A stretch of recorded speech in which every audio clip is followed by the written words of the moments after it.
Muy buenas noches a todos. Arranca estado de alarma. Muchas gracias, como siempre, por estar ahí. Y esa persona que han visto es concretamente Alfonso Aparicio, un señor que ha fallecido víctima del coronavirus a los 67 años de edad y que es natural de Pomares de Valdivia, un pequeño pueblo de la hermosa tierra de Palencia, del líder del PP, Pablo Casado, del cual hablaremos y mucho hoy. Transmitirle de parte de todo el equipo de estado de alarma todas nuestras condolencias a la familia y también a esas familias que siguen viendo cómo caen sus familiares, porque hoy la cifra de muertos, si se la doy actualizada, alcanza ya casi los 36.000 y cómo estas familias están viendo cómo sus seres queridos se van y muchos de ellos ni siquiera le hacen los test rápidos para saber si murieron por coronavirus. No nos creemos las cifras oficiales, están maquillando las estadísticas oficiales para minimizar y para que no sigamos siendo la vergüenza de todo el mundo, ¿no? Porque somos el país con más número de muertos por coronavirus. Hoy vamos a hablar de muchos temas. Vamos a hablar del desplante que le ha hecho Pablo Casado a el presidente del gobierno, que le ha pedido su apoyo incluso telefónicamente. Y Pablo Casado le ha dicho, primero mediáticamente y luego a esa llamada, que no le van a apoyar a día de hoy, lo cual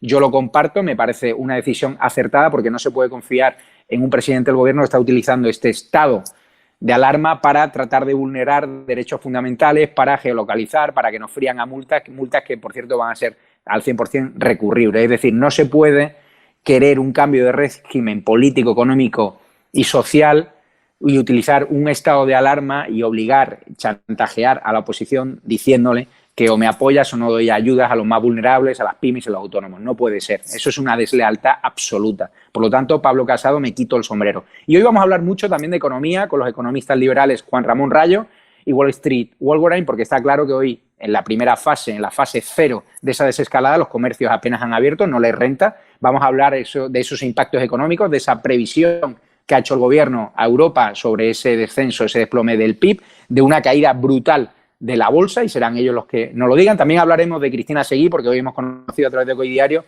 que el gobierno está monitorizando con un órgano censor cualquier persona que esté provocando alarmismo o que esté provocando polarización. Probablemente digan que este programa está provocando alarmismo contando la verdad que te oculta el gobierno del bulo.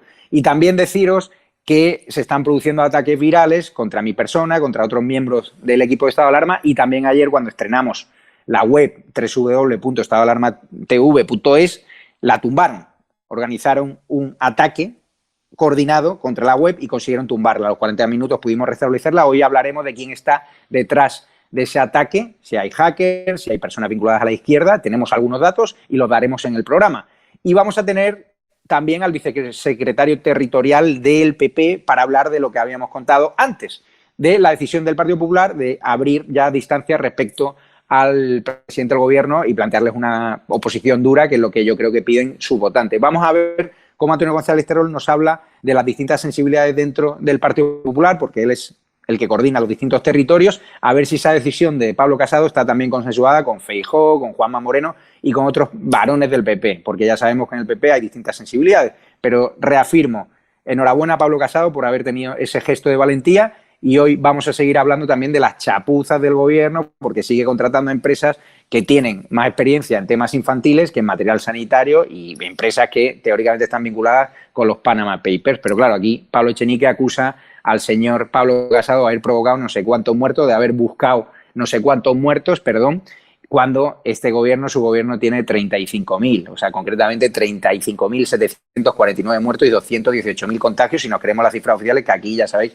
que no la creemos. También hablaremos, ¿no?, de ese nos va la vida de Carmen Calvo, de ese alentar, ¿no?, esa manifestación del 8M, cuando hoy contaba Carlos Cuesta en OK Diario que decretar el estado de alarma el 8M en vez del 14M habría reducido los contagios un 88%. Habría evitado que Madrid fuese el infectódromo, como decía Díaz Ayuso. Pero es que, es más, les va la vida tanto a estos socialistas que esas palabras de Carmen Calvo parece ser que han jugado una mala pasada, porque una exdiputada del PSC ha fallecido por coronavirus, que participó precisamente en esa manifestación que alentó su jefa, no su jefa, sino su miembro del partido, la ministra Carmen Calvo. O sea, una auténtica desvergüenza. Es decir, ya no respetan ni a los suyos, antepusieron una bandera ideológica a la salud de todas las mujeres y ahora ha caído una persona incluso de sus filas y le mando un fuerte abrazo a su familia porque ya no tiene culpa de nada, y si su gobierno le mandó y si su partido le mandó estar en esa pancarta, pues obviamente ella es una víctima más. Así que empezamos dentro vídeo y no se olviden que hemos montado Patreon para que seas parte de esta familia. Búscanos en Patreon, un sistema de mecenazgo con el cual, con distintas tarifas mensuales que se podrán ajustar a tu presupuesto, a tu bolsillo, de 2 euros hasta 100 al mes, podrás tener beneficios exclusivos, vídeos antes que nadie, podcasts antes que nadie, incluso contacto directo con los protagonistas de Estado de Alarma, sorteos de libros, de Cristina Seguí y un montón de novedades, incluso encuentros anuales que podremos reforzar esos lazos de Estado de Alarma, que su único objetivo es contar la verdad, que no te mientas en la alternativa a La Sexta y conseguir entre todos echar al gobierno del bulo de Pedro Sánchez, el gobierno que no rinde homenaje ni siquiera a nuestros muertos. Un abrazo fuerte y dentro vídeo.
¿Quiere formar parte de ese ejército cívico que quiere echar a Pedro Sánchez de la Moncloa, que quiere acabar con su gobierno del bulo?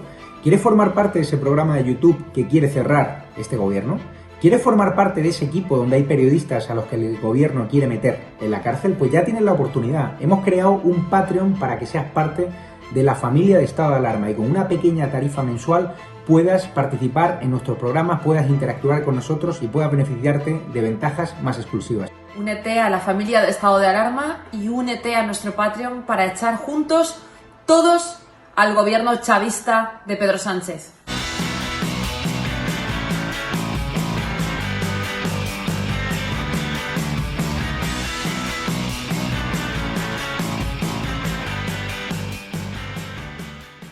Bienvenidos un día más a Wall Street Wolverine.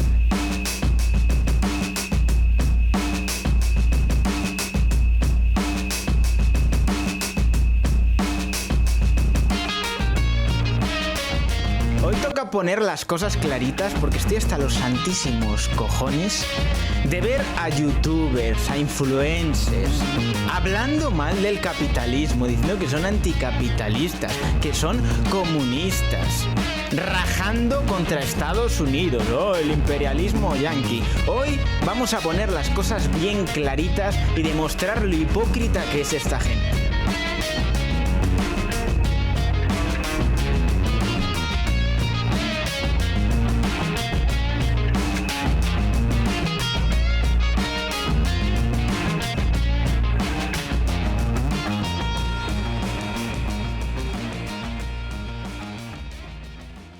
Muy buenas noches. Paso a presentarles a una mesa virtual de escándalo. ¿Qué tal? Juan Ramón Rayo, economista liberal de referencia. ¿Qué tal? ¿Cómo estamos? Buenas noches. ¿Qué tal Wall Street Wolverine? Que el sábado nos quedamos con ganas, pero es cierto que hay un problema de agenda por nuestra parte, pero no queríamos dejar más de un día sin tenerte aquí. ¿Qué tal? Un saludo, Javier. Muy bien.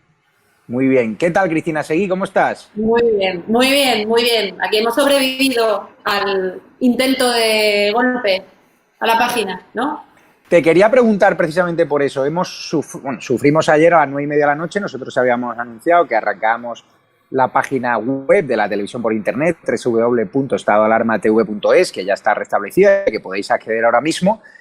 Pues justo a las 9:30, cuando yo estaba dando paso, que estaba entrevistando a Paco Gémez en una entrevista que se hizo viral y que fue trending topic y ampliamente recogida por el tiempo de juego en COPE y por un montón de programas de radio deportiva, Telemadrid, Onda Cero y tal igual, el Transistor, de repente, cuando la gente se mete, empiezan a llamarnos, me llaman 200 personas a la vez, WhatsApps y tal igual, llamo a mi informático y me cuenta que estamos siendo víctimas de un ataque cibernético, concretamente de un ataque, según recoge hoy Periodista Digital, de un ataque de denegación de servicio. Es decir, hubo alguien que coordinó o que pagó un ataque masivo contra nuestro servidor para provocar un colapso y, por lo tanto, que esta página quedase inservible. Estuvimos durante 40 minutos agonizantes, hablando con el informático, con nuestro servicio de hosting, nadie se lo explicaba y, claro, eso fue un auténtico escándalo. Es decir, hay personas que estaban deseando ver esta web para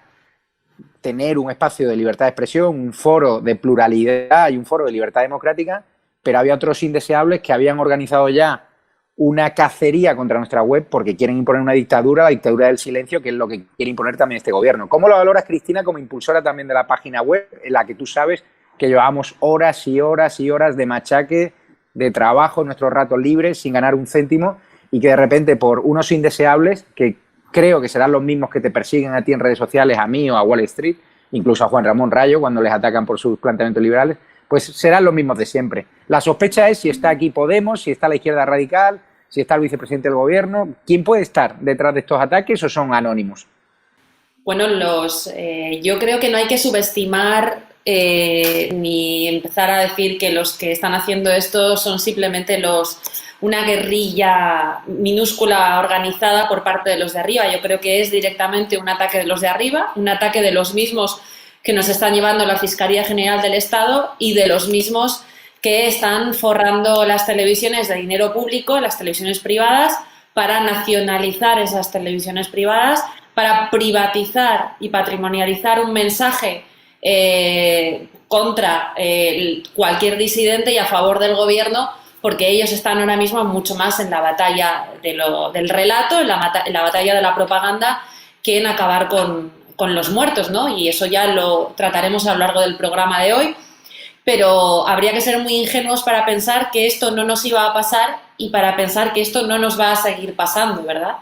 Claro, a mí me decía una persona, pero ¿no habéis contratado una empresa de ciberseguridad? Claro, las empresas de ciberseguridad son carísimas. O sea, están al alcance de las grandes empresas, de las empresas que facturan muchísimo dinero, de los partidos políticos, pero es que nosotros no tenemos ni un euro.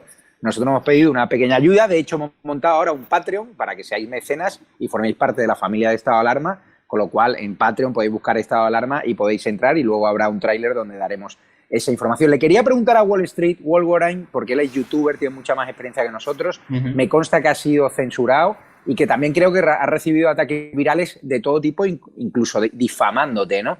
¿Cómo se organiza? Bueno, ¿quién está detrás? Censurado no, pero sí que ha atacado de múltiples maneras. Yo lo que comenta Cristina estoy muy de acuerdo porque al final esto es como la mafia, los capos no se van a manchar las manos, tendrán a sus curritos ahí y sus sicarios personales en modelo virtual para atacar ciertas cuentas, pero yo sí que es cierto que sobre todo en los últimos meses mi canal ha tenido un crecimiento muy pero que muy grande y eso ha hecho digamos que eco, digamos que en ciertos grupos de la izquierda. Y en el momento que se dan cuenta de que están perdiendo ciertas plataformas, porque por ejemplo Juan Ramón también lo está viendo, su canal está experimentando un crecimiento en YouTube tremendo y realmente el liberalismo está creciendo muchísimo dentro de YouTube y yo creo que eso le pone muy nervioso sobre todo a toda la izquierda, porque están viendo que las televisiones han perdido mucha reputación, que la gente cada vez más se informa a través de internet, que buscan vías de comunicación libres, fuera del establishment, por así decirlo, del dinero público de estas televisiones que cada vez más nos proporcionan realmente los verdaderos bulos, porque muchas veces dicen, no, es que hay que perseguir los bulos, o sea, ¿quién ha dicho más bulos que la televisión actualmente? O sea, si miramos con perspectiva, la cantidad de bulos que se han propagado son tremendos. Y en mi caso sí que es cierto, pero yo al menos me muestro tranquilo porque realmente los ataques han sido muy tontos. Han sido diciendo que yo mentía con mi altura o cosas de ese estilo, que era una tontería. Yo realmente me reía y digo, joder, si realmente solo tienen que criticar que supuestamente miento con mi altura, joder, pues puedo estar bastante tranquilo. Juan Ramón, no sé si tú en tu YouTube, en tus redes sociales, sufres habitualmente ataques virales, porque es cierto que tus teorías liberales no pasan desapercibidas entre la izquierda radical, entre la izquierda comunista. No sé si también se han cebado contigo en alguna ocasión.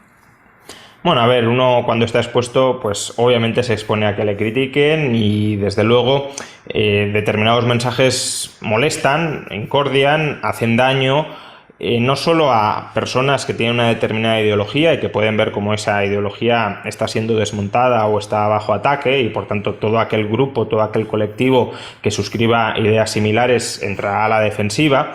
Y entrar a la defensiva muchas veces es atacarte, atacar primero, atacar dos veces para intentar desacreditarte con todo tipo de argumentos sesgados, tramposos, falacias ad hominem que no van al fondo del asunto. Y luego también, claro, esos mensajes ya no es solo que molesten a las ideas de determinadas personas, y no olvidemos que las ideas forman parte de la identidad de lo que una persona cree que es y en lo que se autorreconoce, sino, y esto es quizá la parte más peligrosa, al menos a medio o largo plazo para aquellos que tengamos un mensaje disruptivo, las ideas también atacan al poder, también atacan a aquellos que buscan el poder por todos los medios y que están dispuestos a utilizar todas las herramientas que les permiten mantenerse y consolidarse en ese poder. De ahí que la palabra, es cierto, sea un arma tan poderosa para derrocar gobiernos o para influir en cambios de opinión pública, de visión popular de un determinado gobierno, de un determinado partido, de una determinada ideología, y aquellos que están en ese partido, en ese gobierno, que profesan esa ideología y que ven peligrar su poder, obviamente van a intentar atacarte por todos los medios para que no pierdan esas potestades y esos puestos de mando.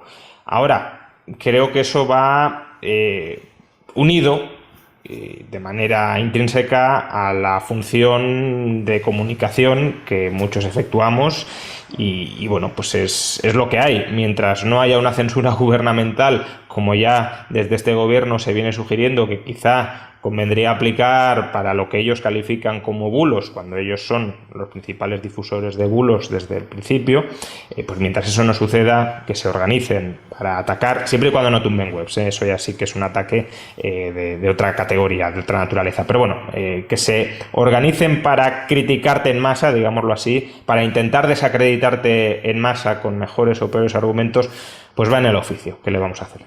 Vamos a escuchar primeramente al líder del PP esta mañana, Pablo Casado, que ha descartado a día de hoy apoyar ese estado de alarma, y vuelvo contigo, Juan Ramón, para ver si tiene algún tipo de sustento económico y si efectivamente los planes de choque de Pedro Sánchez justifican que el PP ni siquiera pueda apoyar ese estado de alarma. Le escuchamos y volvemos a la mesa virtual. A día de hoy, con la información que tenemos, considera que no podemos apoyar la prórroga del estado de alarma. Yo lo que le digo hoy al gobierno es que no hay nada de lo que hablar hasta que mañana no veamos en el Consejo de Ministros que la limitación de los ERTE o de la liquidez a las empresas o del confinamiento no se explica en base a que puede haber una modificación legal o que se hace necesario por otros cauces, no simplemente por un pulso con el brazo de los parados. Hay que recordar, Juan Ramón, que el presidente del gobierno sugirió al PP que si no apoyaba esta prórroga del estado de alarma, pues no iba a haber dinero para los más vulnerables, ni para los ERTE, ni para las pymes. ¿Te parece bien este plantón del Partido Popular, que parece que ya entra en la estrategia de contundencia clara contra Sánchez, como ya la tenía Vox? Bueno, veamos. Claramente la desescalada tiene que ser progresiva y yo la duda jurídica que tengo es si ese plan de desescalada se puede articular sin estado de alarma, sin mantener el estado de alarma. La inmensa mayoría de medidas está claro que sí. De hecho, las medidas económicas estamos ante un claro chantaje que no tiene ningún sentido. Decir que si no se renueva el estado de alarma, los ERTE van a terminar inmediatamente, o que se van a concluir las líneas de financiación a empresas. Todo eso es un puro chantaje gubernamental, utilizando el dinero presente y futuro de los españoles para su propia conveniencia política. En lo que sí tengo más dudas, pero bueno, eso es cuestión de que un jurista lo resuelva, es si es posible limitar la libertad de desplazamiento entre provincias sin estado de alarma. Si fuera posible, desde luego el estado de alarma no tendría absolutamente ninguna justificación, más allá de blindar al gobierno de turno de las herramientas imprescindibles que en cualquier régimen de derecho que se precie deben existir para articular contrapoderes y para protestar y para controlar y para fiscalizar al gobierno de turno. Sería una herramienta para concentrar poderes cuasi absolutos en el gobierno con el objetivo, pues, bueno, de ejercer un control más directo sobre las redes a la hora de prohibir, restringir el derecho de manifestación desde el capricho, desde el mero capricho gubernamental, etcétera, ¿no? Entonces, creo que el PP hace bien en poner en diana la necesidad de que el estado de alarma tenga una caducidad. La nueva normalidad no puede ser la nueva normalidad del estado de alarma. El estado de alarma es un estado que en teoría política se conoce como estado de excepción. No es, en España hay una figura específica del estado de excepción, que es un estado de alarma más agravado, pero los estados de excepción, los estados de emergencia, son, desde el punto de vista de la teoría política, situaciones excepcionales. Y este gobierno lo está convirtiendo, como digo, en esa nueva normalidad. Y hace bien el PP en poner el foco en ello, en criticarlo y en rechazarlo. Ahora, es cierto que el PP, para que pueda completar esta crítica, necesita tener un plan alternativo bien articulado para que las medidas de desconfinamiento progresivo, gradual, que son necesarias para evitar reinfecciones masivas, no caigan enteramente sin el paraguas del estado de alarma. Entendido. Cristina Seguí, que parece que hoy estrena micrófono, las ayudas que estáis haciendo a estado de alarma sirven para algo, para mejorar los medios técnicos, y Cristina tenía problemas de sonido y esperemos que se resuelva. Parece que el PP te ha escuchado, porque tú dijiste hace unos días, también lo dije yo, que no había que prorrogar el estado de alarma, que el PP tenía que ser más contundente, y parece ser que Pablo Casado me consta que ve este programa y tiene una magnífica relación con muchos de los impulsores. ¿Qué te parece ese cambio de estrategia que ya abre directamente un desmarcaje del PP respecto al gobierno y le sitúa en la estela de Vox, ¿no? Que es la estela, bajo mi punto de vista, correcta con este gobierno traidor, con un gobierno mentiroso, ¿no? Bueno, me da miedo la postilla esta de a día de hoy no apoyamos. Yo no quiero que apoyen en absoluto, o que apoyen con muchas condiciones, o que apoyen con un plan de desescalada racional, técnico, que consulte a científicos reales y a gente diestra en todo lo que nos viene, tanto en el plano económico como en el plano sanitario. Y desde luego es una realidad que este gobierno se está dedicando básicamente y únicamente a sobreregular detalles absolutamente absurdos y dañinos, como la intervención de los precios de las mascarillas, los contratos irregulares con todo el tema sanitario que vamos a hablar a lo largo del programa, y únicamente para ocultar su incapacidad y su falta de voluntad para testar o testear a los ciudadanos, rastrear posibles focos de infección sobre los cuales se tiene que trabajar en ese plan de desescalada, e implantar un régimen opaco en el que se están manipulando cifras, se está intentando controlar a la prensa y están utilizando a la policía para implantar una coerción clara a nivel estatal, ¿no? Yo quiero recordar una cosa, acaba de salir los puestos reales de la OCDE que demuestran que España está en los últimos puestos de test realizados. Hay un medio alemán, a ver si lo digo bien, el Süddeutsche Zeitung, lo tengo aquí, que deja a España fuera de la lista en la que están, por ejemplo, pues Estados Unidos, Alemania, Vamos a tocar este tema. Wall Street, a ti que siempre se te ha vinculado más a Vox que al PP. El PP, con este cambio de estrategia, con ese mensaje duro contra Sánchez, que incluso el presidente del gobierno ha llamado a Casado y directamente le ha dicho a Casado que no, que a día de hoy no apoyan la prórroga del Estado, ¿ha ganado el PP un medio votante o un proyecto de votante o no? A ver, es que yo creo que lo que está ocurriendo en los últimos meses con Vox es que Vox sobre todo está situando más en el plano totalmente más conservador. En las anteriores elecciones Vox había jugado un poco ahí con un poco la postura de la libertad económica. Es cierto que para nada Vox es un partido liberal, y mucho menos en lo social, pero yo creo que Vox está viendo más priorizado la agenda conservadora que ese nicho de votante de ese liberal que a lo mejor prioriza más lo económico y no le importa a lo mejor tanto lo social, y dice, pues bueno, creo que Vox al menos en lo económico tiene el programa más liberal, aún no siendo un partido liberal. Entonces yo creo que ahí el PP ha encontrado un nicho interesante que ha dejado también Ciudadanos, digamos que tenía esa postura de partido liberal entre comillas, porque realmente en esencia no lo es, y yo creo que el PP quiere recuperar un poco ese espíritu de Ciudadanos, de Vox no aporta, digamos, que esa visión más liberal en lo social, aporta un poco más una visión ciertamente liberal en lo económico. Vamos a ser esa alternativa liberal frente a Vox. El grandísimo problema yo creo que lo tiene Ciudadanos, porque Ciudadanos se ha quedado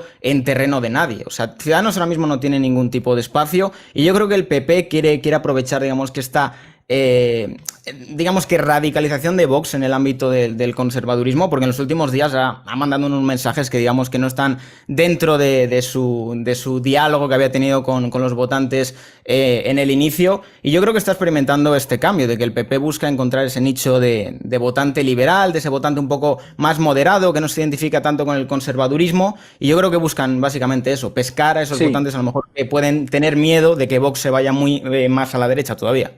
Hablas de Ciudadanos, claro, los sondeos de este fin de semana, a veces de GAT3, la Comunidad de Madrid y el Ayuntamiento de Madrid, hablan de que Ciudadanos prácticamente queda en una posición residual, prácticamente desaparece o queda muy minimizada, a pesar de que gobierna, ¿no? Begoña Villacís y Aguado, ¿no? Es decir, no están rentabilizando el poder que tiene además, la publicidad institucional, ¿no? Su posición. Claro, sobre todo el que mejora es Díaz Ayuso, que es contraria a la prórroga del estado de alarma, y también el alcalde Almeida, porque han sido los que mejor han gestionado en Madrid la crisis del coronavirus. Vamos a dar paso a una persona que nos va a explicar muy bien la posición a día de hoy del Partido Popular, que es el vicesecretario de Política Territorial del Partido Popular, Antonio González Terol, que es quien además se mueve entre los territorios, entre los distintos varones, y nos va a explicar también si hay distintas sensibilidades dentro del PP, si Feijóo le parece bien que no se prorrogue el estado de alarma, si a Juanma Moreno le parece bien. Es decir, que nos dé una visión global de cómo está Génova y cómo están las regiones del PP. Así que en breves segundos le vamos a entrevistar en exclusiva a Antonio González Terol.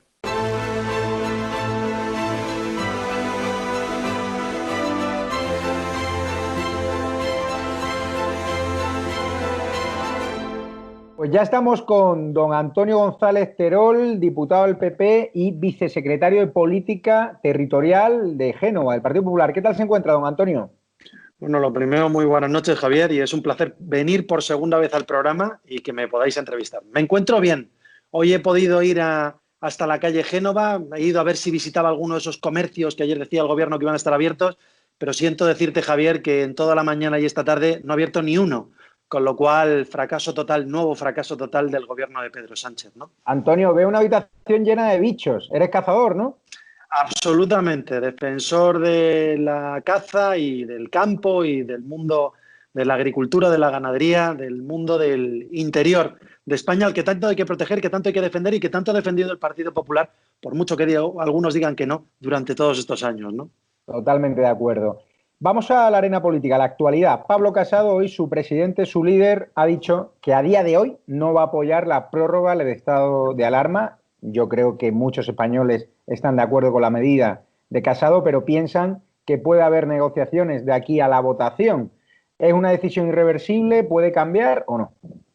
Bueno, lo primero, ¿por qué dice el presidente de mi partido, Pablo Casado, el líder de la oposición, esto? Lo dice porque si el presidente del gobierno con pompa y circunstancia anuncia que uno puede ir ya a tomarse el vermú, entendemos que entonces no tiene mucho sentido obligar a un confinamiento vía estado de alarma cuando hay otras herramientas jurídicas para poder lograr esos mismos objetivos sin utilizar una herramienta tan excepcional en términos constitucionales como el estado de alarma o el estado de excepción. Esta mañana en una entrevista Pablo Casado lo ha contado claramente diciendo hay tres leyes, la Ley de Seguridad Ciudadana, que podría permitir mediante algunas modificaciones, vía Real Decreto, incluso apoyando nosotros esa convalidación, limitar la salida de los españoles de sus viviendas o hacer una desescalada organizada para que la gente pueda ir saliendo. Una ley de protección civil que ya garantiza que se pueda limitar la movilidad entre comunidades autónomas. No es necesario ir a un estado de alarma. O la Ley Sanitaria de 1986 de Felipe González, luego reformada por nosotros, que puede permitir esa coordinación mediante un mando único de las autoridades sanitarias. Por tanto, existen herramientas al margen de un poder omnímodo como el que quiere tener Pedro Sánchez para seguir gobernando a golpe del Real Decreto. Por tanto, lo que nosotros hemos dicho, ya no es necesario. Ahora, existen muchas cosas que todavía hay que poner sobre la mesa y que nosotros entendemos que no se están haciendo. No se puede aprobar ayer un Real Decreto, no se puede anunciar y llevar al BOE un Real Decreto donde se dice cómo tiene que abrir el comercio a 10 horas de la apertura exigiéndoles una serie de garantías de protección, no permitiéndoles hacer test a su propio personal y no diciendo ni siquiera cómo tiene que ser esa llamada para poder hacer por turnos, por así decirlo, la llegada en locales comerciales, que en primer lugar ya van a ser todo tipo de locales comerciales y al final han sido los de menos de 400 metros cuadrados. Por tanto, hay herramientas y nosotros no estamos de acuerdo con ese confinamiento tan hostil hacia la población que ha sido innecesario en países como la República Checa, que se han levantado en países como Portugal ayer mismo y que se han logrado también moderar, incluso no tener que acudir a figuras parecidas en otros países, incluso dentro de la Unión Europea. Por tanto, más medidas, pero sin poderes absolutos para un presidente del gobierno que los está mal utilizando, Javier. Porque usted cree que se están vulnerando derechos fundamentales bajo esta apariencia de estado de alarma. No apariencia, sino que la realidad es que es un estado de alarma, pero hay mucha gente que ya dice que esto se parece más a un estado de excepción, ¿no? Bueno, desde el momento en que se limita el derecho de circulación y el derecho de reunión, muchos profesores de derecho constitucional afirman ya que estaríamos en el estado de excepción y no en el estado de alarma. Hemos decidido entre todos aprobar un estado de alarma porque el Partido Popular ya lo dijo, íbamos a estar para las medidas de contención sanitaria, que eran necesarias para que no se colapsaran las UCIs de los hospitales. Hoy sabemos que ya se están cerrando hasta los hospitales de salvación, hasta el hospital del IFEMA, que logramos cerrar el otro día, porque ya no se necesitan tantas camas hospitalarias y, por tanto, significa que remite el pico de utilización de camas de UCI, afortunadamente. Por tanto, la situación que generó en origen ese estado de alarma necesario para confinar a la gente y no colapsar los hospitales ha desaparecido. Y la necesidad de desconcentrar al público con ese plan de escalada, que esperemos que no se convierta en el plan del descalabro más que de la desescalada que ha programado el gobierno, parece que ya no es necesario limitar hasta tal extremo los derechos de circulación o de reunión. Por tanto, podríamos estar en un momento en el cual se podría abandonar ese estado de alarma. Pero el gobierno vemos cómo sigue en su estrategia de presionar al PP, augurando más muertos, según cuenta Voz Populi, y caos sanitario si el PP no apoya la alarma. Pero no solo eso. De chantaje, como cuando dijeron o apoyáis la prórroga del estado de alarma o no vamos a ayudar económicamente a los al tema de los ERTE, a las pymes, a las personas más vulnerables. ¿O se está chantajeando Pedro Sánchez?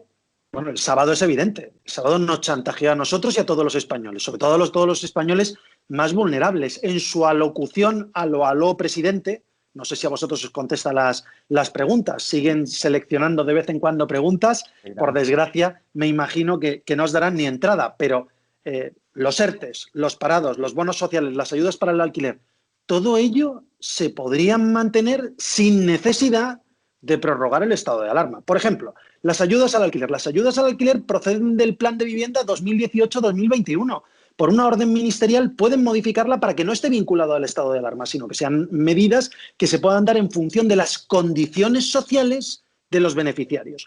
O los bonos sociales. Ya existía el bono social energético o el bono social del agua para aquellas personas que no pueden pagar luz o agua y no hay que vincularlo al estado de alarma.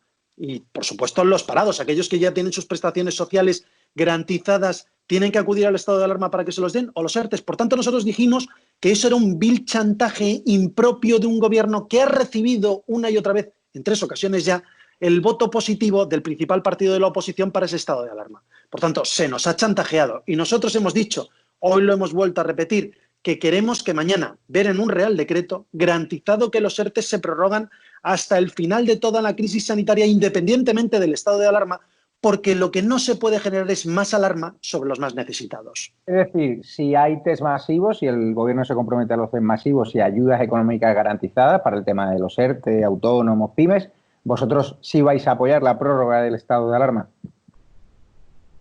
¿O no? Eso lo ha dicho el presidente de mi partido, en un no. Y estamos en un no porque ¿dónde están las mascarillas para proteger a nuestros sanitarios? Más de 41.000 sanitarios contagiados, la segunda tasa más alta del mundo en sanitarios contagiados. Por tanto, ha habido una gran negligencia por el gobierno y siguen faltando mascarillas. ¿Dónde están las mascarillas que se exigen para el transporte público, que hace 2 semanas, 3 semanas ni siquiera eran recomendables y ahora son exigibles? No eran recomendables con casi 1.000 muertos al día y ahora son exigibles con 160 fallecidos al día. Oiga, explíquelo y sobre todo, delo. ¿Y dónde está el mapa serológico? ¿Dónde están los test masivos que ha exigido el Partido Popular? Son 3 preguntas muy claras. Por supuesto, lo que exigen es una respuesta positiva por parte del Gobierno si lo que quiere es un apoyo definitivo del Partido Popular, al igual que sigan las ayudas de los ERTEs y la inyección económica a los autónomos y a los empresarios, que se les dice que ya pueden abrir la persiana, pero que no se atreven a abrirla porque cada día les dicen una cosa nueva y siempre con 5 horas de antelación. Le duelen las críticas de Echenique, que ha acusado al líder de su partido, Pablo Casado, de buscar miles de muertos cuando su gobierno, y si nos creemos las cifras oficiales, suma ya más de 35.700. Bueno, los que nos llamaban asesinos por haber tenido que sacrificar por instrucción judicial a un perro fueron ellos. Nos llamaron cuando la crisis del ébola, cuando no falleció nadie y únicamente hubo una enfermera contagiada, lamentablemente, por ese ébola y un perro al que hubo que sacrificar por el contacto físico por orden judicial. Eran ellos los que nos acusaban de jugar con la vida de la gente y pedían la dimisión del gobierno sin un solo muerto. Ahora que ya conocemos que oficialmente hay más de 25.000 fallecidos, probablemente muchos más, según las estadísticas MOMO publicadas por el Instituto de Salud Carlos III, tendrán que ser ellos los que expliquen quiénes tienen responsabilidad política y probablemente penal de lo que ha ocurrido durante todas estas semanas. Y Antonio, el hecho de que hoy el lumbrera de Fernando Simón o el Ministerio de Sanidad, más bien, haya hecho una especie de galimatía diciendo que en Madrid solo ha habido un contagio, solo un caso, un positivo por coronavirus, cuando Isabel Díaz Ayuso la presidenta de Madrid, ya ha cifrado en 190 los casos. ¿Qué está pasando ahí? ¿Tú te crees que haya solo un caso positivo por coronavirus estos días en Madrid? Este día. Javier, el problema es que a lo mejor están haciendo tan pocos test que no son capaces de detectar cuántos hay de verdad. Se está diciendo que son más de 217.000 contagiados y probablemente son muchos más, y habríamos llegado a saber cuántos han sido en realidad, y probablemente lo terminamos sabiendo, en función del número de test que se pudiesen haber hecho. Pero ya sabes que para la ministra Rivera, ya no solamente por lo que dice Fernando Simón, para la ministra Rivera estamos en el podio del éxito. ¿Le llama podio del éxito a 25.000 muertos al menos? ¿Le llama podio del éxito a 41.000 sanitarios infectados? ¿Le llama podio del éxito a anunciar a Bruselas este miércoles que vamos a caer un 9,2% el PIB nacional, que nos vamos a una tasa de desempleo de aquí a final de año por encima del 19%? ¿Eso es la tasa de éxito? La tasa de éxito es inventarse que poco menos que Grecia es un apósito de Galicia y que estaría mucho más al oeste de lo que está España y que por eso ha tenido muchos menos muertos, o que Portugal reaccionó más tarde porque estaba más al oeste cuando en realidad reaccionó con el primer muerto sobre la mesa, mientras que nosotros reaccionamos después de las manifestaciones políticas del 8M. ¿Ese es el podio del éxito? El problema es que estos señores viven en la mentira constante, Javier. Viven en la mentira y el problema es que se lo creen. Lo importante es que los españoles tienen que saber que lo único que no va a enterrar esta crisis del COVID-19, que ya ha enterrado demasiados compatriotas, va a ser la verdad. La verdad que vamos a descubrir a través de la comisión de investigación, que ya hemos dicho que vamos a exigir en el Parlamento, y a través de las preguntas parlamentarias que siguen bloqueando, pero que algún día tendrán que contestar. Pero bueno, ya ve por dónde van los tiros, que ahora el gobierno y la izquierda parece criminalizar a Díaz Ayuso y a Almeida, y que también había personas de la oposición como Ángel Gabilondo el otro día en el acto de IFEMA, que ellos ya han pedido perdón y parece ser que ahora le quieren echar la culpa a Díaz Ayuso, no sé si de los muertos, pero de la situación actual, ¿no? Me parece una hipocresía brutal.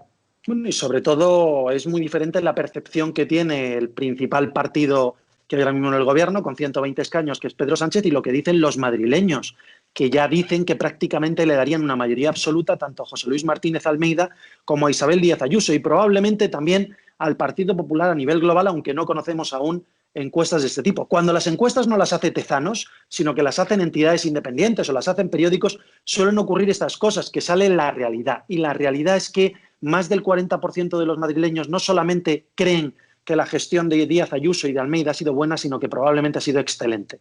Antonio, usted es vicesecretario de Política Territorial, conoce muy bien los territorios, es su trabajo, testar la temperatura, ¿no?, de cada sensibilidad. En el PP es una gran familia donde hay presidentes autonómicos que cada uno puede llegar a pensar lo mismo, no lo mismo, sino porque pueden cambiar determinados tipos de matices.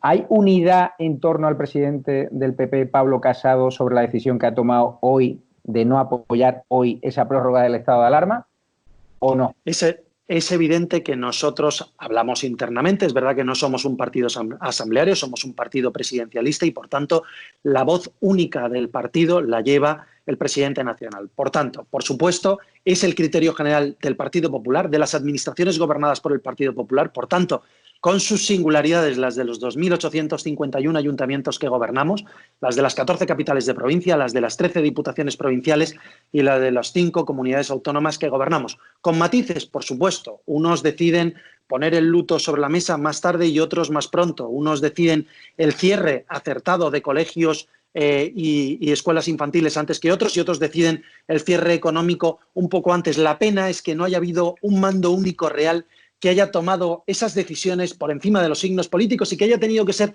un partido de la oposición y las administraciones gobernadas por el partido, el principal partido de la oposición y el presidente de ese partido, que es Pablo Casado, el que haya tenido que adelantar las medidas que luego el Gobierno de España ha tenido que poner en marcha por su incapacidad y su indecisión.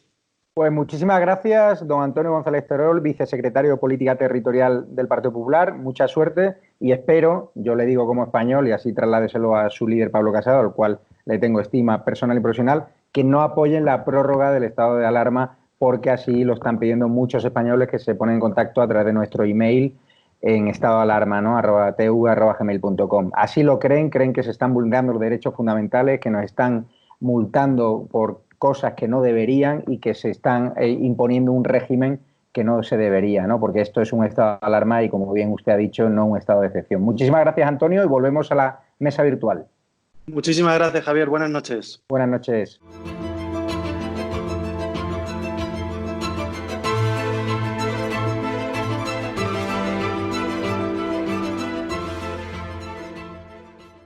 Vamos ahora con historias que publica hoy la prensa, historias que vuelven a elevar esa sombra de la sospecha sobre la Moncloa. El dato que señala Sánchez por no hacer test masivos. Los países con más pruebas tienen menos muerte, algo que era obvio, algo que se le decía por activo y pasivo a este gobierno, pero parece ser que España ha sido el peor, con datos ya, el peor país que ha gestionado esta crisis con más muertos por millón de habitantes. No sé qué opina Juan Ramón Rayo, esa cerrazón del gobierno inicial a la hora de hacer algo tan simple como acopiarse de test masivos, como pedía las organizaciones comunitarias, la OMS. ¿Por qué se negaron a ello? ¿Y por qué no siguieron el ejemplo de países como Corea del Sur, Alemania? Y sobre todo darle esos test rápidos a los profesionales sanitarios, ¿no? Yo creo que se negaron, como sucedió con las mascarillas, básicamente porque fueron incapaces de garantizar el suministro, de aprovisionarse de tests y de mascarillas, y por tanto, en un contexto en el que no había tests ni mascarillas en España, el argumento era que no era necesario, que no eran tan importantes. Porque claro, si el gobierno, incapaz de comprar test y mascarillas en mercados internacionales muy tensionados, es verdad, hubiese dicho esto es imprescindible para salir de la pandemia, pero somos tan incompetentes que no somos capaces de traerlos a España, pues eso habría puesto de manifiesto nuevamente la total incapacidad de este gobierno para gestionar la crisis.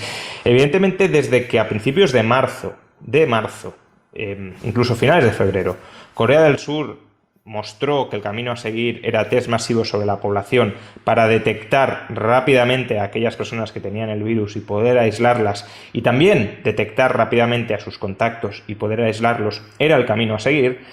A partir de ese momento, el gobierno tendría que haber acudido a los mercados internacionales y empezar a comprar test y mascarillas mucho antes de que otros países entraran en esa fase de la epidemia y por tanto se lanzaran todos de golpe a comprar en unos mercados que durante un tiempo, una temporada, no dieron abasto para suministrarlos. Pero eso, bueno, podríamos decir, ya es el pasado, ¿no? Ya son cuentas viejas, cuentas que habrá que saldar, pero no se pueden rectificar. El problema es que este error se está repitiendo a día de hoy. Este error se está volviendo a dar en un asunto fundamental, y hoy mismo sale en la portada del País. Quiero decir que aquí ya ni siquiera va de sensibilidades ideológicas. Para que la desescalada se pueda hacer con garantías, es fundamental tener un ejército de rastreadores, de personas que estén vigilando, que estén controlando contagios y contactos de contagios, para poder aislar a los contactos como posibles contagiados por haber entrado en contacto previamente con una persona que se ha confirmado que está infectada, y por tanto poder aislarla y poder aislarlos y evitar que sigan expandiendo el virus. Pues bien, en España no hay rastreadores, pese a que hace 2 meses ya, sabíamos que esto iba a llegar, sabíamos que íbamos a necesitarlos. Todavía hoy no hay organizada una infraestructura de rastreadores. Sin rastreadores estamos a ciegas, estamos desescalando a ciegas. Juan Ramón, sí hay una estructura de rastreadores, pero para coartar la libertad de prensa y la libertad de expresión en este país.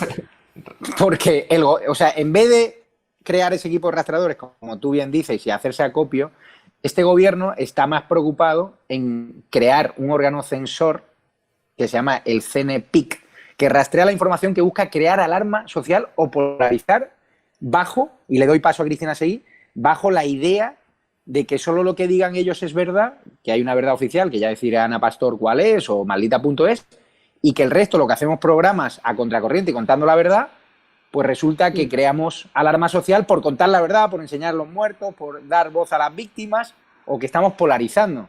¿Te da miedo esto, este Gran Hermano, Cristina? Porque ya no sé si tomármelo a broma o estos van en serio, porque de hecho ayer una de las llamadas que recibo es: ¿usted tiene el dominio registrado en .es, en red.es, que es una empresa pública del gobierno? Digo, sí. Dice, ¿usted se fía que no pueda influir Pablo Iglesias en ese dominio? Porque claro, ese dominio pertenece al gobierno. Y me hizo mucho que pensar. Así que espero que Pablo Iglesias no meta sus sucias manos en nuestro dominio de estado de alarma tv.es. ¿Qué opinas de este órgano censor? Vamos a ver, yo no tengo miedo, como no lo tienes tú y no lo tenemos ninguno de los que estamos en este canal. Ahora bien, tenemos que ser muy conscientes de que la implantación de un régimen autoritario y totalitario, no solo autoritario, como el que se cierne, no puede tener éxito si en el control de la judicatura, y la judicatura, recuerdo, está viéndose amenazada por parte de la presidencia y vicepresidencia del gobierno directamente, por parte de la educación y por parte del control informativo de los órganos de información y mediáticos. Y es fundamental tumbar a la disidencia. Ahora bien, estando de acuerdo contigo en esto, yo voy a empezar como he terminado antes. Es decir, a día de hoy ya hay medios internacionales, y he citado antes el medio alemán Süddeutsche Zeitung, perdonad mi falta de habilidad en el idioma, que están recordando que los datos de España no son verosímiles. Literalmente, comillas, los datos de España no son verosímiles. Entonces, bueno, no son verosímiles ni tampoco ese estudio de la Johns Hopkins, que no existe, del que habla el gobierno. Pero, es que otro bulo más que estoy esperando que lo verifique. ¿No? Pero quiero recordar, al hilo de esto, quiero recordar que no es que España no encuentre test. Fue noticia en El Mundo, precisamente, hace solo 3 o 4 días, de la denuncia de las empresas españolas que fabrican los test del PCR, que dicen que tienen un stock sobrante y que han tenido que salir a los mercados internacionales para satisfacer Pero Cristina, volviendo al hilo de la censura, no sé si sabes que hay un estudio sueco, que Suecia no es que sea un país muy sospechoso, es un país serio, que ve en riesgo ya la libertad de prensa en España tras los abusos del gobierno. Es decir, no sabemos todavía lo que han dicho las asociaciones de prensa, que todavía no se han posicionado en contra de esta persecución que hacen contra tu persona, por ejemplo, o contra mí, pero en cambio vemos como ya desde el extranjero ya nos están mandando señales de que aquí en España puede haber censura. Bueno, cuidado. Y nosotros estamos en este canal bien coordinados y mezclando sinergias, sumando sinergias con compatriotas y con hermanos venezolanos, colombianos, bolivianos y argentinos que nos están advirtiendo desde hace muchísimo tiempo lo que iba a ocurrir en España si votábamos socialismo, si votábamos Partido Socialista y Podemos. Y es evidente que si eso no ocurriera en España, este canal pues no habría salido a la luz, ¿no? Y menos con la fuerza con la que ha salido, ¿no? Voy con Wall Street porque vamos al caos de las cifras de sanidad. Hoy Fernando Simón, el lumbrero, el Ministerio de Sanidad, anotaba un solo contagiado en Madrid, cuando Ayuso ya había notificado 190. Es decir, el hombre del solo va a haber un contagio, el hombre del que reniegan ya hasta sus compañeros de universidad, hasta sus compañeros de gremio, este técnico que no sirve ya para nada y que el gobierno simplemente quiere que se achicharre ahí para luego decir, no, es que nosotros hicimos caso a lo que nos dijo Fernando Simón. No, es que Fernando Simón desoyó las advertencias de ese comité asesor de la Unión Europea del que formaba parte de no alentar ese 8M e hizo todo lo contrario. ¿Qué te parece este galimatías? ¿Es un chiste? Porque a mí no me hace gracia. Hombre, ya de por sí hemos visto desde hace semanas que las cifras de España son cuanto menos poco fiables. O sea, realmente hablamos mucho de las cifras de China, pero es que no vemos realmente lo que tenemos en casa. Y sí que es cierto que realmente es que no tiene ningún tipo de credibilidad las cifras que se pueden dar actualmente, porque ya se ha demostrado innumerables veces que no hay veracidad y que no se está siendo consecuente con la situación que tenemos, pero en muchos ámbitos. O sea, si se ha hecho en el ámbito sanitario, también se hará en el ámbito económico. Cuando esto pase y venga el tsunami económico que viene, que Sánchez habla de que hasta 2023 no habrá recuperación, pues habrá también manipulación de datos económicos, se ha hecho también con las cifras de paro. Al final es propaganda. Yo creo que Fernando Simón simplemente es un títere que, como tú bien dices, le tienen ahí para echarle las culpas, cargarle el muerto y salir ellos por patas. Le voy a dar a Juan Ramón Rayo una cascada de titulares que la verdad que es que todos los días es la misma historia. Voy a decirte exactamente. La empresa con dirección desconocida multiplica por 10 sus ingresos gracias a los contratos con sanidad. La empresa fantasma, la que ella compra hisopos para el COVID-19, está en Suiza y se dedica a la moda infantil. Ya hay que recordar que los test rápidos se lo encargaron una empresa de productos eróticos que eran test no homologados, a pesar de que el presidente del gobierno dijo que eran homologados y que encima no servían para nada. El segundo gran proveedor del gobierno está vinculado a los papeles de Panamá. Qué mal huele esto, ¿no, Juan Ramón? Bueno, a ver, a mí que una empresa esté en los papeles de Panamá en sí mismo tampoco es que me preocupe, pero desde luego cuando es una empresa que no parece que esté suministrando correctamente el material que se le encarga, pues ya sí que uno se empieza a plantear por qué está en los papeles, si es para protegerse de la confiscación estatal vía impuestos o si es para desplegar otras malas artes de manera opaca.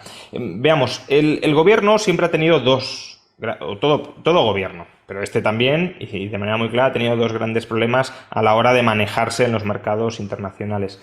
El primero es que los gobiernos no están habituados a comprar en los mercados internacionales, no digamos ya en mercados muy tensionados, pero en tiempos normales tampoco saben a quién comprar y a quién no, porque no tienen una red de proveedores habituales de confianza.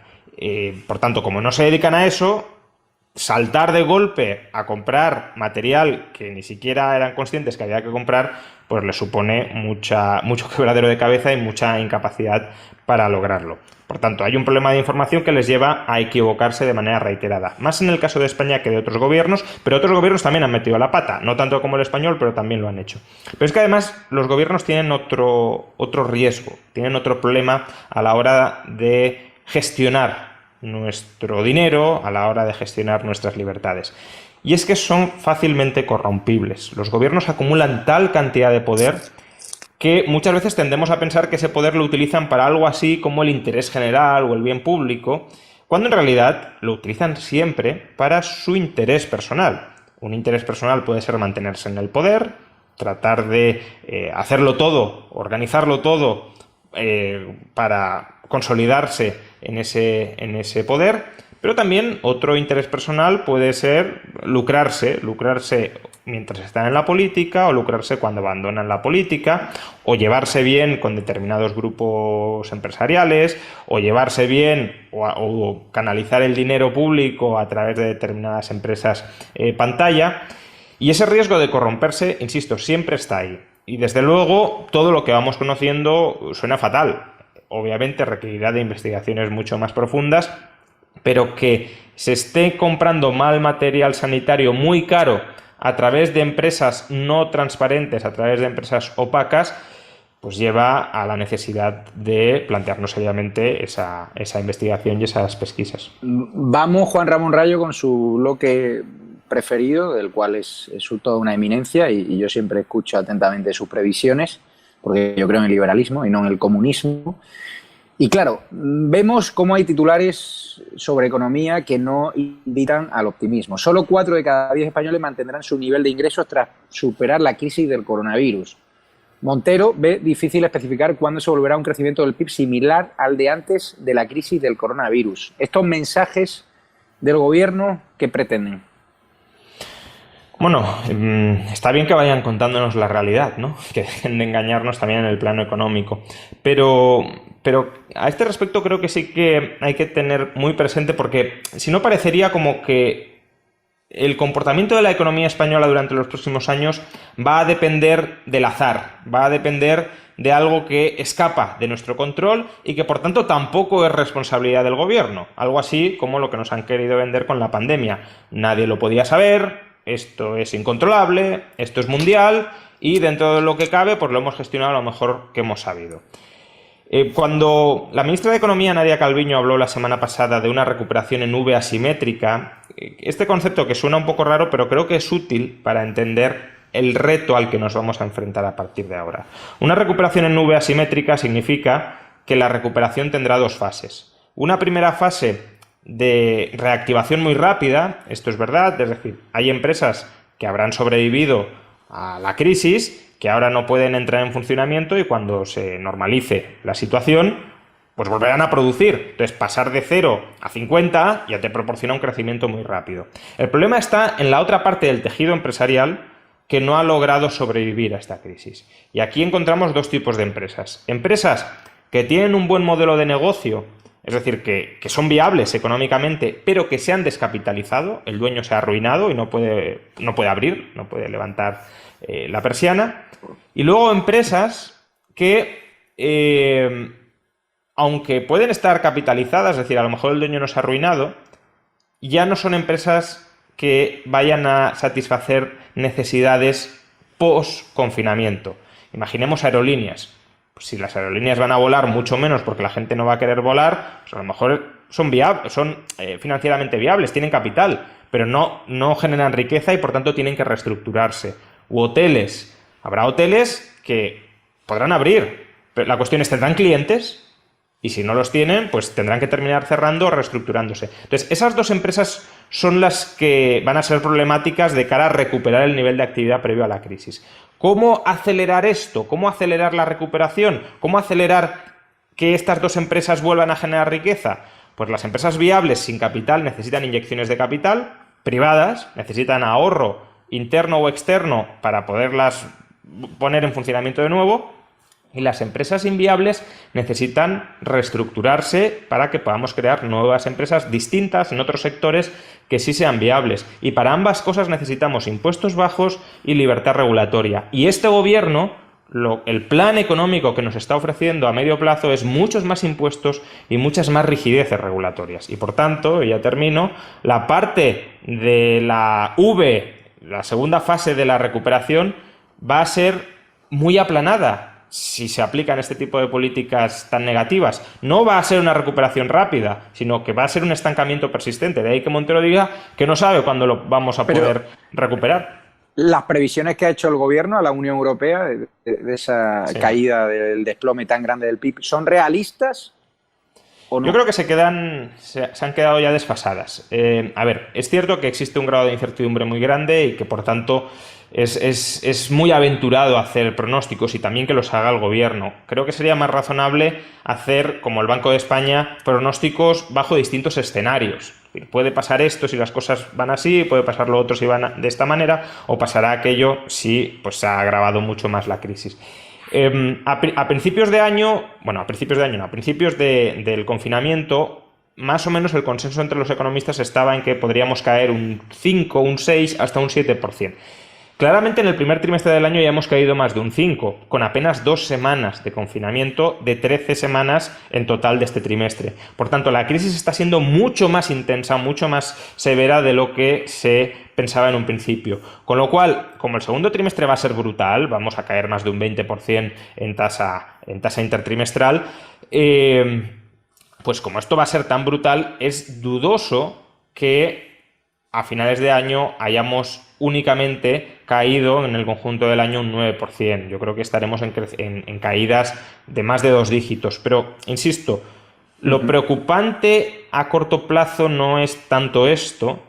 Lo preocupante es que la etapa de recuperación después de esto va a ser extremadamente lenta como consecuencia de las malas políticas gubernamentales que fueron predicadas ya antes de esta crisis, porque eran malas entonces, son letales ahora, pero que además se siguen reivindicando, desde Podemos, por ejemplo, pidiendo impuestos especiales, extraordinarios por el COVID-19, nuevas regulaciones, ¿no? Y prohibir el despido de trabajadores. Todo esto va a conformar un marco económico terrible para una recuperación sana.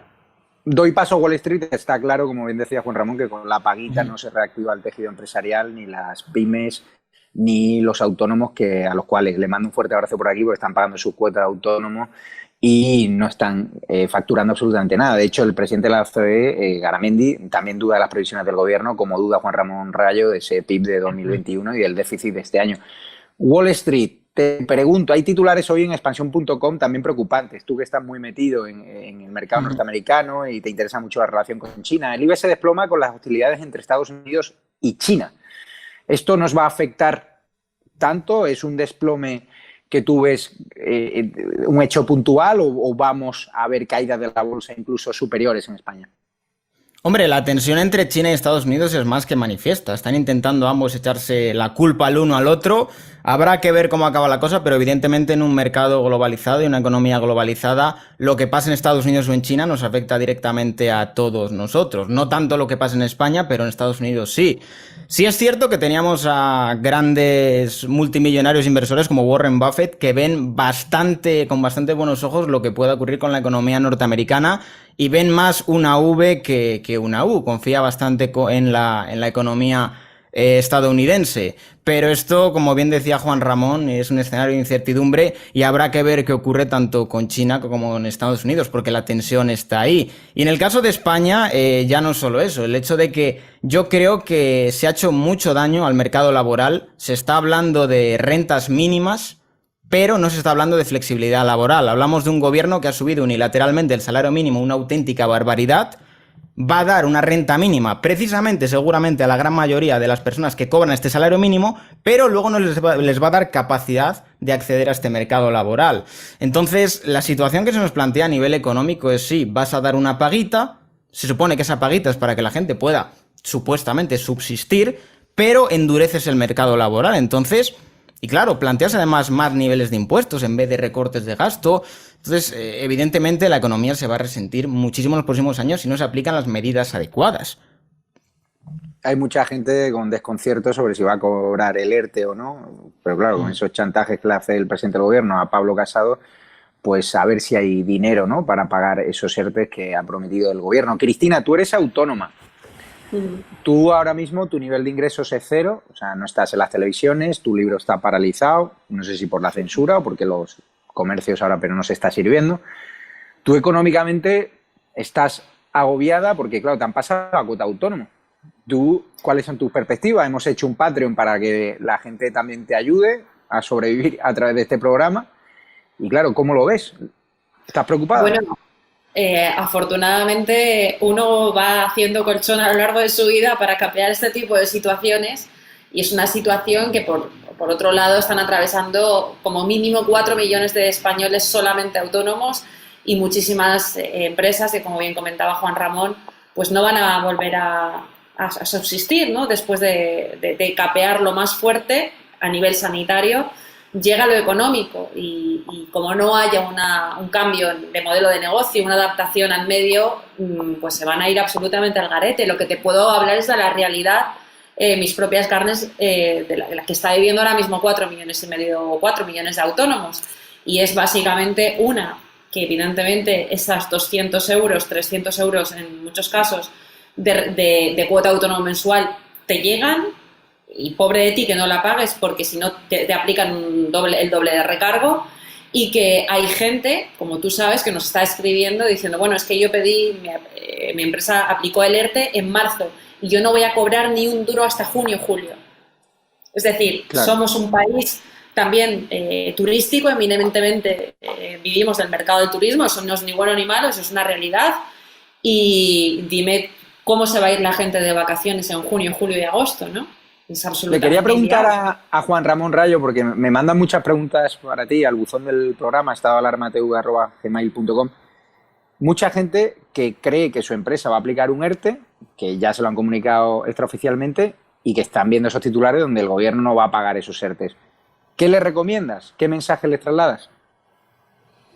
Bueno, un mensaje poco tranquilizador. Es decir, la economía española sí o sí va a sufrir unas pérdidas monstruosas. Es decir, ayer creo que era la ministra de Trabajo, en una entrevista decía algo así como que la gente, los ciudadanos tienen derecho a escoger cómo quieren salir de esta crisis. Evidentemente todos querríamos salir de esta crisis sin ningún tipo de quebranto, sin ningún tipo de daño. Eso es imposible. Es decir, la economía española va a sufrir un empobrecimiento brutal.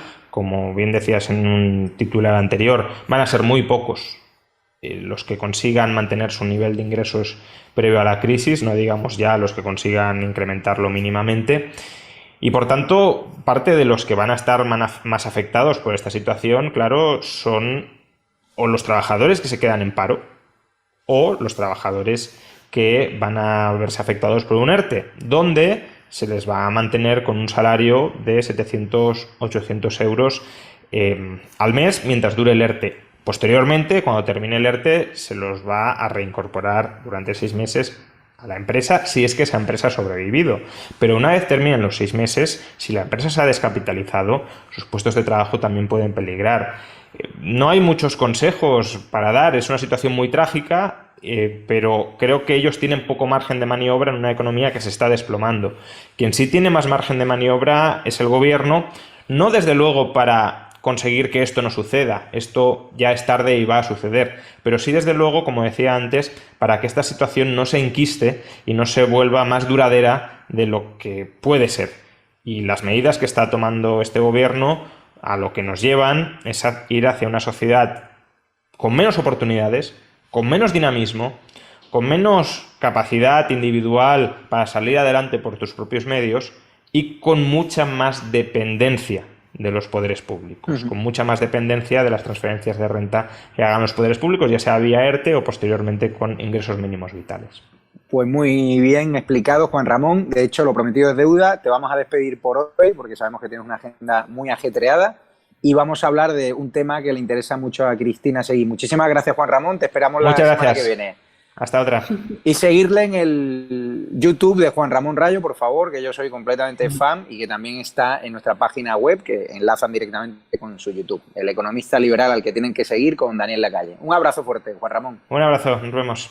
Le doy paso a Cristina Seguí. Decretar el estado de alarma del 8M, contaba hoy, si no recuerdo mal, Carlos Cuesta, en vez del 14M habría reducido los contagios un 88%. Es decir, si no hubiésemos adelantado, el colapso sanitario, según lo que cuenta Carlos Cuesta, no se habría producido en Madrid, no habría sido Madrid un infectódromo, no nos habrían metido esa bola de que no pasaba nada. Pero antes de que hable, quiero ponerte un vídeo que a ti te cabrea particularmente. El vídeo donde Carmen Calvo promocionaba a bombo y platillo, como medios como La Sexta, Televisión Española y otras terminales mediáticas, que ahora van dando lecciones de ética periodística cuando lo que tienen que hacer es pedir perdón y esconderse debajo de la cama. Vamos a escuchar a Carmen Calvo lo que dijo ese "nos va la vida". ¿Qué le diría usted a una mujer que está dudando en ir o no a la manifestación del 8 de marzo? ¿Qué le diría? Que le va la vida, que le va su vida, que le va a seguir tomando decisiones para proteger su seguridad. Así que le diría que les va la vida. Y como nos va la vida en lo colectivo, porque en lo individual nadie se salva solo, que tienen que formar parte de esto que estamos viviendo en el siglo XXI y que por más que se empeñen quienes se empeñen, ya no tiene punto de retorno. Pues fíjate, Cristina, si le va la vida, que hoy conocíamos que ha muerto por coronavirus una exdiputada del PSC que encabezó la marcha del 8M en Castelldefels. Es decir, ya no cuidan ni a los suyos, ni a la suya. Es decir, alentar un 8M cuando ya había advertencias comunitarias de que eso era un error, cuando los expertos decían que aquello era un error, el gobierno no prohibió otros eventos masivos porque tenía que salvar su bandera electoral, antepuso ese día de marketing electoral, ¿no?, de la fábrica de Moncloa a la salud de las propias mujeres. Y ahora nos vienen con lo de la perspectiva de género con el que hay que analizar la coronavirus. He visto por ahí ya en algún titular. Es decir, ¿qué te parece que incluso ya fallezca una persona por coronavirus dentro de ese PSOE? ¿Usted si fuese su familia tomaría medidas contra su propio partido? Sé que no lo van a hacer, pero bueno. ¿Podemos llegar a saber cuántos miles de españoles han muerto por culpa de haber retrasado 1 mes y medio la agenda sanitaria para imponer la agenda ideológica? No. ¿Sabemos dónde está a día de hoy la vicepresidenta del gobierno, Carmen Calvo, cómo está su enfermedad, adquirida, por cierto, contagiada, infectada en la manifestación, junto con Begoña Gómez, la mujer del presidente del gobierno, junto con la madre del presidente del gobierno. No lo sabemos. Es decir, a ellos sí que les va la vida y les va el dinero, por cierto, el nuestro, en seguir negando la realidad científica, que es que el 8M disparó en un 2200%, como se anunció en su día a través de OK Diario, que la infección se había disparado hasta ese punto, ¿no? Eso lo sabemos todos. Estábamos casi en plenas fallas cuando, y tú estuviste también aquí en Valencia y viste cómo estaba Valencia hasta la bandera llena de gente, con miles y miles de personas llenando las plazas. Y eso solamente sucedió porque se retrasó todo hasta el 8M, ¿no? Pero que tenemos que escuchar Wall Street a Pablo Echenique acusando a Casado de buscar miles de muertos cuando su gobierno suma ya más de 35.700, si no creemos las cifras oficiales, que en estado de alarma nunca nos las hemos creído porque no coinciden ni con los datos no oficiales, con las actas de defunciones, con el registro civil, ni con lo que dice ni la justicia ni los familiares, porque no se le están haciendo los test rápidos a personas que han fallecido, ¿no? ¿Qué te parece esta cara dura del que dijo que aquello del coronavirus era un clickbait y valoraba a Lorenzo Milá porque no hay que generar alarmismo? Este señor, que es científico, ¿por qué no se esconde, de verdad? Bueno, con Echenique ya sabemos cómo es, o sea, se ha dejado retratado él mismo tantas veces. Yo siempre digo que todo lo que diga Echenique apuesta contra lo contrario y acertarás, porque parece el roncero de la política, todo lo que dice ocurre absolutamente lo contrario. Y lo que comentaba Cristina, a mí hay algo que me llama mucho la atención y que demuestra un poco la opacidad que estamos teniendo en este gobierno, y es que es curioso que hemos sabido antes sobre el estado de salud de Kim Jong-un que de Carmen Calvo. Es como el régimen más opaco del mundo. Sabemos la salud de su líder en unos pocos días, y de Carmen Calvo llevamos sin saber de ella muchísimo tiempo. ¿Qué ocurre con Carmen Calvo? ¿Qué está pasando con la mujer del presidente? Estamos teniendo una opacidad tremenda, y en el caso de lo que comentabas de Echenique, pues lo que te digo, todo lo que diga Echenique apuesta con lo contrario, porque es lo que va a ocurrir. Wall Street, te doy datos de última hora. Solo abren un 20% de comercios, un 50% de las peluquerías y un 3% de hostelería en el primer día de fase cero. Está claro que este plan de desescalada, en este plan de desescalada no confían ni las propias personas a las que iban dirigido. Por lo tanto, la economía entra en fase de quiebra técnica, supongo, ¿no? A ver, lo que ocurre sobre todo es que hay muchas limitaciones, y yo creo que desde la perspectiva de muchos negocios es, si ya de por sí va a haber limitaciones y la gente tiene miedo de salir, voy a abrir mi negocio, voy a estar pagando impuestos, me voy a volver a dar de alta en autónomos para tener una situación de incertidumbre más limitada por el propio gobierno por esta crisis del coronavirus. Tú ponte en el supuesto, yo qué sé, imagínate un negocio que le dicen, te limitamos el aforo en un... renta. Sí, bueno, en un porcentaje. ¿El qué? Que no le renta, obviamente. Ah, ya. Ni al teatro, ni a los cines. Sí, que no te renta, porque básicamente es como me estoy arriesgando a abrir el negocio, pues sin saber realmente si la gente va a acudir, y además me están limitando mis clientes, pues para eso me quedo en el paro. Estoy ganando dinero sin tener que hacer nada y sin arriesgarme. Pero sí está claro, si lo están diciendo los expertos, que vamos a sufrir un repunte porque no sabemos quiénes estamos contagiados. Los hospitales se están preparando ya para el rebrote, hay que cogerse las vacaciones antes de octubre, le están diciendo a sus empleados. Es decir, nos están lanzando a la calle sin tener test rápidos porque el gobierno no ha hecho los deberes. Una auténtica vergüenza. De hecho, en Madrid, este fin de semana, según leía, la policía municipal ha denunciado 90 botellones en Madrid. Es decir, que la gente está haciendo lo que le da la gana. Por lo tanto, yo creo que básicamente cuidado. El gobierno lo que está haciendo es tirar los dados y a ver qué sale. Porque evidentemente sin tú tener unos test masivos en los cuales tengas capacidad de decir, joder, tengo los focos de infección, sé qué población está infectada y aislamos a esa población, pues bueno, puedes actuar. Pero yo creo que el gobierno literalmente está tirando los dados y a ver si cuela, porque realmente lo está dejando al azar. Ya tiro los dados en la manifestación del 8M y ya hay 35.000 muertos encima de la mesa. O sea, otra jugada de dados ya no lo podemos permitir. Ahora vamos a escuchar la sección de cada lunes del Club de los Viernes de Roberto Granda, que le va a dar un repasito a esa hemeroteca de Pablo Iglesias para que todos los espectadores de estado de alarma sepan quién es este que quiere convertir en España, o sea, quiere convertir España en la Venezuela 2, quiere callarnos, quiere amordazarnos, y dónde vienen esas técnicas totalitarias que son una auténtica vergüenza y que están provocando el miedo de la población civil, el miedo de periodistas como nosotros, y que nosotros no nos vamos a callar, que si tenemos que entrar en la cárcel, encantado, Pablo Iglesias, ya sabes dónde vivo, que me consta que se están divulgando mis domicilios privados y también el de mi familia, la cual algunas personas vinculadas a ti están sacando continuamente en redes sociales. Vamos a escuchar a Roberto Granda y volvemos enseguida. Muy buenas, Javier, y hola, estado de alarma. Cada vez es más cruenta la tenaza sobre la democracia, pero a la vez se acentúa la presión popular sobre el gobierno. Esto va a ser una complicada y larga batalla de tira y afloja entre el oficialismo y los disidentes. Tenemos que estar orgullosos de situarnos en el lado correcto. Puede que en algún momento cometamos errores, pero siempre hay que equivocarse en favor de la libertad. Y no se trata de querer marcar bandos ni guerra civilismos, pero entre Estado de Derecho y las intentonas autoritarias hay que tener claro dónde posicionarse. Además, son cada vez más ruidosas las informaciones que sitúan a dirigentes o exdirigentes de Podemos y el PSOE en el entorno de narcodictaduras. Contactos que tienen el estado de alarma y Club de los Viernes están dando y van a dar más relevantes informaciones sobre unos documentos que ya están en posesión de las autoridades y de la DEA. Algunos desconocían quién era Pablo Iglesias, pero él quería que todos estuvieran al tanto. ¿Tú no sabes quién soy yo? ¿Tú prefieres tener a Hugo Chávez o a Maduro antes que a Zapatero o a Rajoy? Claro que sí. Sí, vale. Que eso es muy típico del chuleta pendenciero, ¿no? Tú no sabes con quién estás hablando. No sabes que yo soy Pablo Iglesias. Aunque ahora no quiere que se comente sobre el asunto, en su momento se extrañaba de que, hombre, ¿cómo no va a querer a Chávez o a Maduro? No le faltes al respeto. Pero algunos sí lo sabíamos quién eras, Pablo, y otros están empezando a saberlo. El problema es, lo sabían los votantes, lo sabían los 5 millones que llegó a tener. Lo dijo Sabater y se le criticó un poco por ello, aunque yo estoy bastante de acuerdo, ¿eh? No sabía que en España había 5 millones de tontos, aunque fueran tontos temporales, el llamado bobo estacional. Que los 5 millones de tontos se han ido curando casi todos, quiero decir. O sea que es verdad que han sido unos tontos de breve duración. Hoy ya, desde luego, no hay 5 millones de tontos que voten a Podemos, afortunadamente.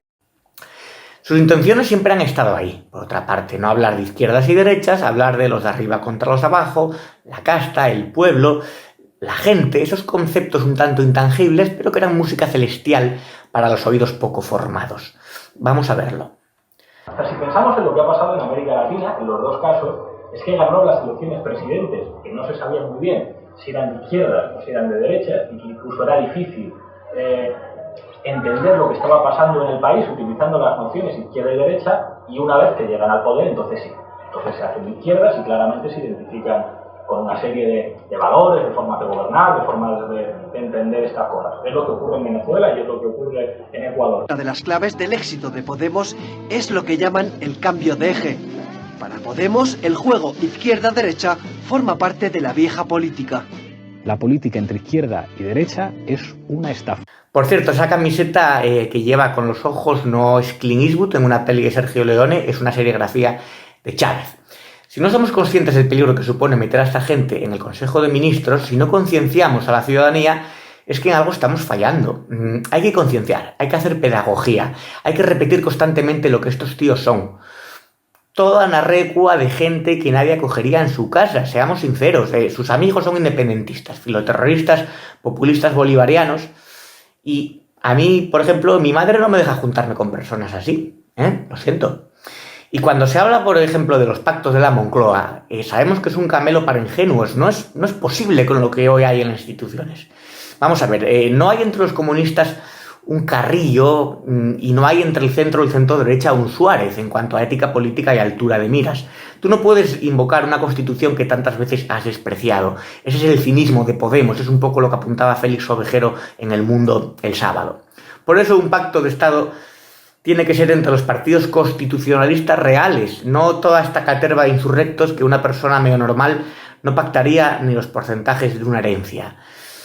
Pablo Iglesias, antes de ser chavista, fue antisistema radical. Para ellos es la policía quien utiliza medios violentos. Ellos tan solo se defienden, no piensan hacer un debate sobre si utilizan o no la violencia. Mantienen, eso sí, que nada les detendrá en su oposición al capitalismo.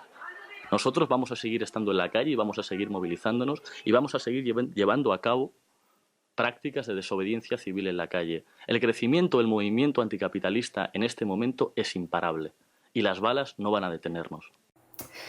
Pues para haber sido tan furibundo anticapitalista, vive con todo lujo de detalles que le permiten los vericuetos de una democracia liberal. A ver si ahora, Javier, el chalet de Galapagar tiene una piscina anticapitalista y no lo sabíamos. Y hoy las balas están bien guardadas entre los de seguridad que le protegen de las iras de los ciudadanos hastiados ante tanta desvergüenza. Nosotros veremos qué tipo de sociedad queremos tener. La de esto que vimos hoy y días anteriores en vídeo, o la de los periodistas y colaboradores valientes que salen en estado de alarma y batallan por una España mejor de libres e iguales. Un abrazo y hasta la próxima semana. Pues nada, ya hemos escuchado a Roberto Granda. Cristina Seguí, te dejo un titular y despedimos ya. Bueno, mucho ánimo a la gente que está pasando por esta situación. Cada vez nos llegan más personas preocupadas por qué ocurrirá ahora que pueden empezar a salir, cómo poner en marcha sus negocios, y animar a todo el mundo porque realmente esos test se los van a tener que pagar de su bolsillo, ¿no? Que no cuenten en absoluto con el gobierno, ¿no? Cristina, y ahora en Patreon, en las distintas categorías de esa campaña de mecenazgo que hemos sacado, habrá mecenas que puedan tener contacto más directo con usted. Está dispuesta, ¿no?, a atender todas sus peticiones, sus llamadas, a sortear esos libros de manual para defenderse de una feminazi, porque estamos recibiendo un aluvión de peticiones para ser mecenas y formar parte del club de amigos de Estado de Alarma, de la familia de Estado de Alarma, con la que vamos a conseguir echar al gobierno del bulo. Yo creo que hemos planteado un modelo de comunicación, un canal que ya básicamente construye todas sus entrevistas y todos sus planteamientos en función de lo que a la gente le preocupa, porque nos preocupamos de leerlo continuamente, y sin duda alguna pondremos en marcha nuevos programas y nuevas formas de estar en contacto personal, cuanto más cerca mejor, con las personas que nos siguen fielmente y que nos ayuden, ¿no?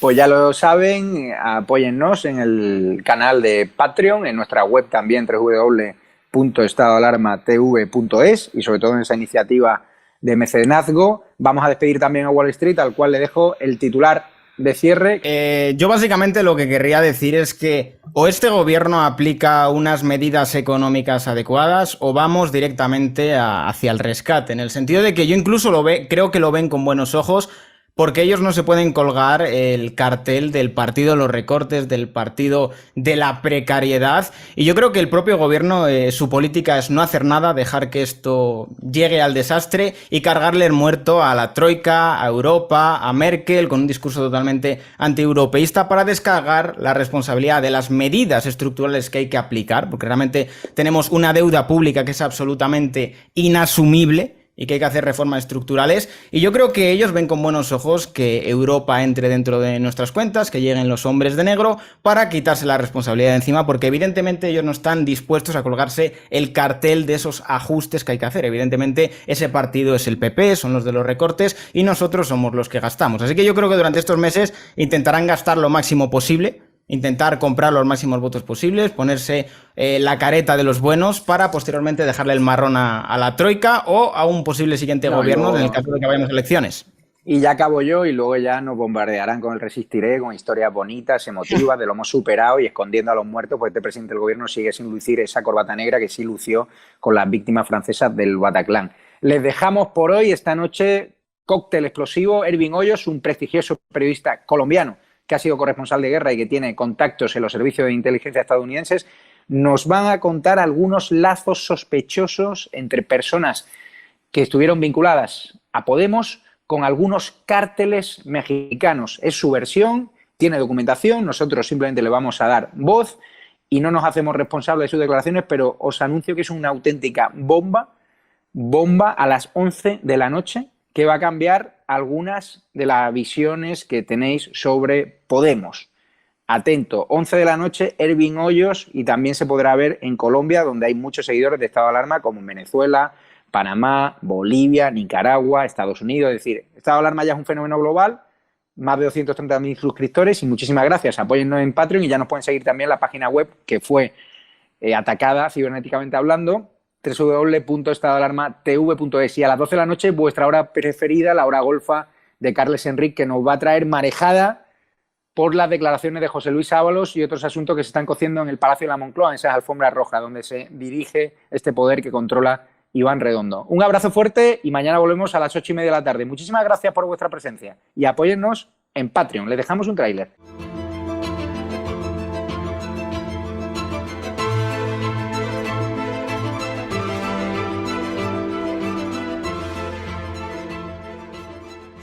¿Quieres formar parte de ese ejército cívico que quiere echar a Pedro Sánchez de la Moncloa, que quiere acabar con su gobierno del bulo?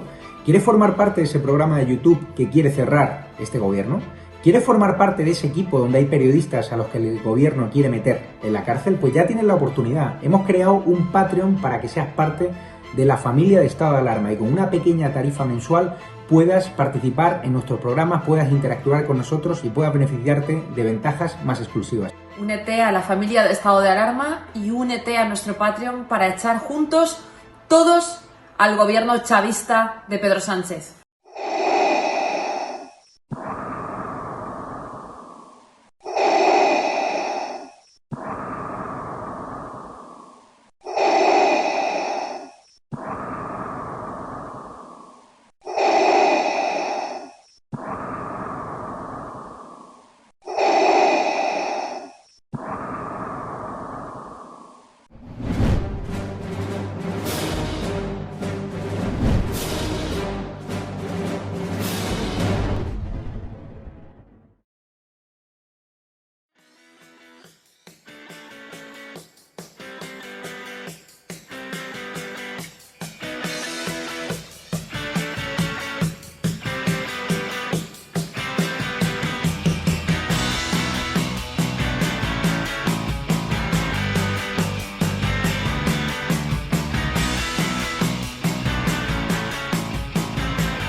Como mucho, más allá de algún caso. Le diría que les va la vida.